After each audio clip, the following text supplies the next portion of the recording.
Good morning everyone. আশা করি তোমরা সবাই ভালো আছো, সুস্থ আছো, আর আমিও অনেক অনেক ভালো আছি। তো আজকে একটা নতুন রেসিপি নিয়ে চলে এসেছি।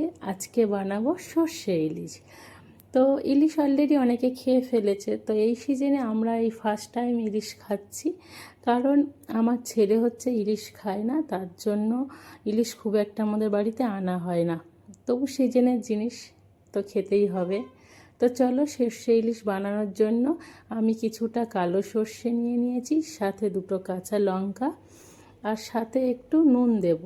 কারণ তোমরা সবাই জানো যে সর্ষে যদি আমরা নুন ছাড়া বাটি, তিতো হওয়ার সম্ভাবনা থাকে। তো আমরা যদি একটু সর্ষেতে হালকা নুন দিই তাহলে তিতো হয় না। তো এই যে আমি বেটে নিয়েছি সর্ষেটা, আর সাথে দেখো কিছুটা কাঁচা লঙ্কা আমি চিড়ে রেখে দিয়েছি।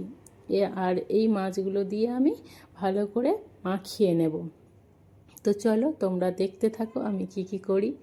তো দেখো, এই যে ইলিশ মাছগুলো কড়ার মধ্যে নিয়ে নিলাম। যেই কড়ার মধ্যে আমি রান্না করব সেই কড়ার মধ্যে আমি সমস্ত ইলিশ মাছটা নিয়ে নিলাম। নিয়ে ওর মধ্যে আমি কিছুটা হলুদ দেব। দেখো, এই যে কিছুটা হলুদ দিয়ে দিলাম, আর কিছুটা দেব নুন। তবে নুনটা তোমরা একটু বুঝে শুনেই দেবে, কারণ সর্ষের সাথেও নুন আছে, আবার এটা একটু নোনা মাছ, তাই একটু নুনটা বুঝে শুনে দিও, যে যেমন খাবে।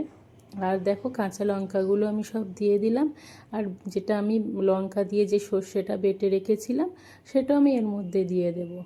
আর যেটা লাগবে কিছুটা সর্ষের তেল লাগবে। দিয়ে আমি ভালো করে মাছগুলোকে সর্ষের তেলের সাথে, সর্ষের সাথে ভালো করে মশলার সাথে এই মাছগুলোকে আমি খুব ভালো করে মাখিয়ে নেব।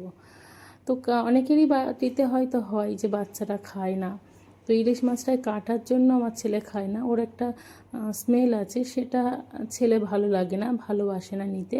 তো এবার বলো, এত দামি মাছ যদি ছেলে না খেতে চায়, ভালো লাগে আনতে? তো অলরেডি আমরা এর আগে দুবার খেয়ে ফেলেছি, কারণ পাশের বাড়ির দিদি দিয়ে গেছিলো। আর এটা হচ্ছে আমরা এনেছি। ছেলে যেহেতু খায় না, তাই হাজব্যান্ড খুব একটা আনতে চায় না। ও খায় না বলে, ও যেগুলো ভালোবাসে মেনলি সেগুলোই আনার চেষ্টা করে, যেগুলো ছেলে খেতে ভালোবাসে। তো দেখো, মাছগুলোকে আমি তোমাদের সাথে গল্প করতে করতে অলরেডি মাছগুলোকে খুব সুন্দরভাবে মাখিয়ে নিয়েছি।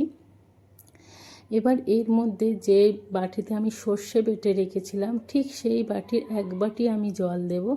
হাতটা ধুয়ে ভালো করে সুন্দর করে ওই এক বাটি জল দেব। দিয়ে মাছটাকে আমি মানে আগুনের মধ্যে বসিয়ে দেব, গ্যাসের মধ্যে বসিয়ে দেব।